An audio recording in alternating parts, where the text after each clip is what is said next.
Ya. Mami gimana nih keadaannya sekarang? Kan lagi banyak banget itu kan.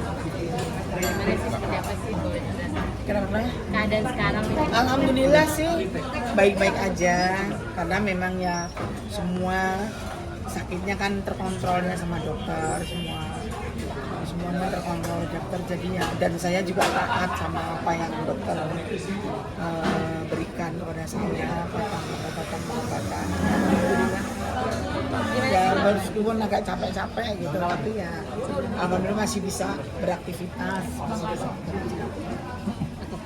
Kan dengan banyaknya berita yang lagi beredar sekarang gitu kan, selain kondisi kesehatan Mami, apa sih, maksudnya seperti apa sih Mami menghadapi perubahan 1 bulan Ramadan seperti ini? Kalau apa ya, cobaan gimana ya, cobaan itu sebetulnya gini loh, berita ini sebetulnya kan udah lama ya, tentang yang dibilang asetnya habis itu udah 2019. Iya, saya akui memang pada saat itu saya lagi kena masalah, kena kasus sama suami saya, 9 bulan saya direhab sama suami saya dengan tidak ada pemasukan sama sekali, dan saya kan hidup terus berjalan, saya hidup nggak sendiri, saya ini bicara real bahwa saya ini tulang punggung keluarga yang begitu banyak keluarga yang harus saya hidupin. Nah, ada waktu itu masih ada tabungan. Nah, selesai 9 bulan saya rehab, dihadang COVID 2 tahun, udah nggak kerja lagi. Ya masih untung-untung kan saya itu diberi Allah itu kayak aset-aset ya, saya bisa menabung aset-aset. Jadi ya apa yang harus bisa dijadikan uang untuk hidup ya, karena hidup itu bukan hanya makan aja kan, hidup kan perlu yang tak terduga itu yang kadang-kadang membuat pengeluaran itu begitu banyak. Jadi ya untung aku masih punya aset. Kalau aku nggak punya aset, aku bisa nipu sana nipu sini nanti kan ya. Cuma hanya makan aja mesti harus menipu, nggak mungkin kan.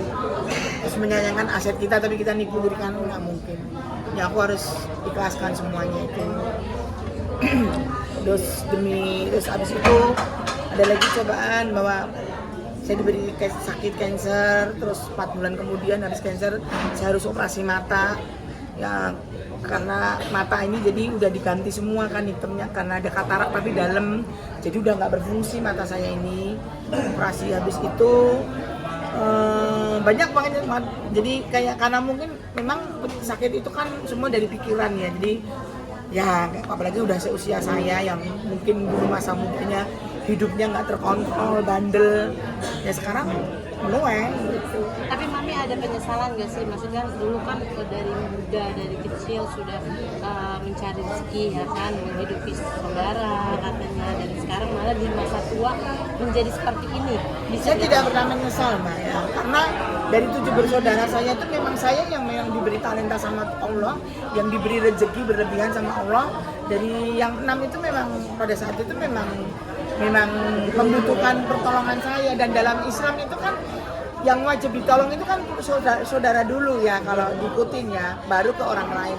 Ya meskipun banyak sih orang lain yang saya bantu juga, tapi ya saya sering, cuman mungkin caranya saya keliru ya, waktu itu terkena terlena bahwa hidup saya ini dikejar duit gitu, bukan saya yang ngejar duit gitu loh. Jadi ya saya pengen bahagia saya itu kalau bisa membahagiakan keluarga saya. Saya pernah diingatkan terus sama teman-teman saya Sri Mulat, karena Sri Mulat itu nggak usah saya ceritain, udah tahu banget dapur saya. Saya kecil, gede, dewasa sampai tua itu di tengah-tengah mereka. Kayak Mas Tarsan sering banget menasihatin saya bahwa bagus kamu jadi tulang punggung keluarga, hebat, mereka salut semua dengan saya. Cuman cara kamu salah, kita kan nggak tahu rezeki mau jodoh itu kan rahasia Tuhan yang kita nggak tahu. Cuman nanti masa tuamu kamu yang akan merasakan. Kalau cara kamu gitu, itu caranya gimana? Beri dia kaya, jangan diberi umat terus. Dan waktu itu aku juga udah berusaha ngasih kaya, tapi ya akhirnya mungkin nggak berjalan, mungkin tidak pas sasaran ya gitu. Nah akhirnya ya yang ini yang saya alami, oh benar ya, baru ingat kata-kata teman-teman Sri Mulat. Karena mereka tanpa saya cerita mereka tahu dapur saya gitu. Jadi ya udah, kalau aku menyesal enggak. Kecewa pernah, aku kecewa ya pasti ya.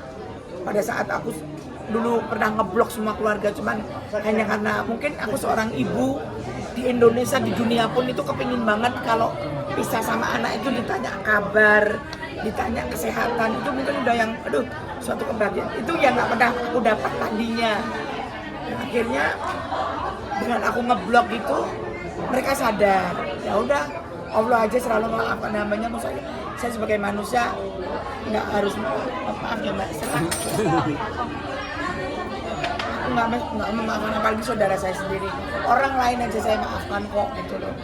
Ya udah sekarang mereka udah mulai ya nanyain kesehatan ya, meskipun belum semua ya, tapi paling nggak anak, menantu, cucu ini sehat, udah sehat, udah makan belum, lagi apa, itu udah bahagia banget, itu kayak obat banget buat saya. Tapi gimana sih anak-anak keluarga melihat Mbak Nining sekarang tinggal di kosan bersama seperti apa nih? Ya itu kan kemauan saya, buat kemauan anak-anak saya. Istilahnya kalau saya kontrak mbak, kalau mau cari kontrak rumah ya setidak mampu saya, kalau saya paksa-paksakan saya masih mampu, cuman repot gitu loh mbak. Kalau kontrak nanti kan nggak mungkin aku masuk rumah cuman beli tempat tidur doang, kan nggak mungkin, pasti perintil-perintilan itu akan kebeli.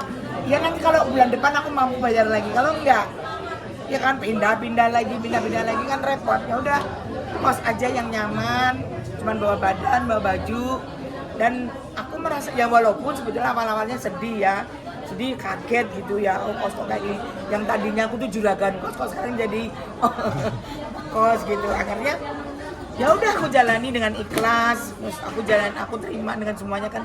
Kenapa sih harta harus kita tangisin gitu loh? Terus sekarang Allah juga masih menolong saya kok.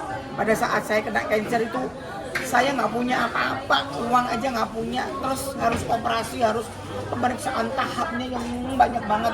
Tapi Allah juga yang membantu saya dengan tangan-tangan teman-teman artis ya, semua hampir membantu saya. Terus saya ada operasi mata ini, saya dibantu salah satu rumah sakit terbesar di center di Menteng. Sepeser pun saya nggak mau ngeluarin uang. Terus saya buka warung, dibantu juga sama teman. Itu kalau nggak jalan Allah nggak akan terjadi semuanya. Berarti kan saya masih ditolong dong. Meskipun saya jatuh saya masih ditolong gitu. Ya ditolong tuh nggak yang harus ini tak kembalikan lagi harta kamu gitu, enggak kan. Mungkin pelan. Mungkin mau diangkat lagi derajatnya, amin, mudah-mudahan gitu. Tapi yang penting semua kekayaan, mau sakit, mau apa itu ujian, mau harta banyak itu ujian. Baru sadar bahwa dulu saya diberi kemewahan, diberi apa sih yang gak kebeli. Saya dulu saya beli mobil tuh kayak beli kacang deh. Saya jalan-jalan di mall, anak saya bilang, aku pengen mobil yang warna hijau itu, ambil. Saya bilang, iya bener mbak. Saya nggak terpikir kalau pikir saya berbuat baik. Ternyata yang berbuat baik itu belum tentu benar. Ternyata berbuat baik itu juga belum tentu benar ya gitu loh. Mungkin saya salah atau saya sendiri juga menyalahi kan. Saya pernah sama suami saya pernah kena kasus kayak itu. Ya udahlah. Jadi kan Allah memberikan kemewahan. Wah, udah deh, apa yang saya minta itu diturutin sama Allah. Akhirnya ya sudah, lu salah sendiri ya. Udah disentil gitu aja habis. Sampai sekarang tuh saya belum bisa berpikir loh, habisnya di mana ya gitu. Sampai belum bisa berpikir loh mbak. Segitu banyak aset saya loh mbak. Ada villa, kos-kosan itu ada 2, berapa puluh pintu ada 2. Terus rumah belum, tak sawah belum.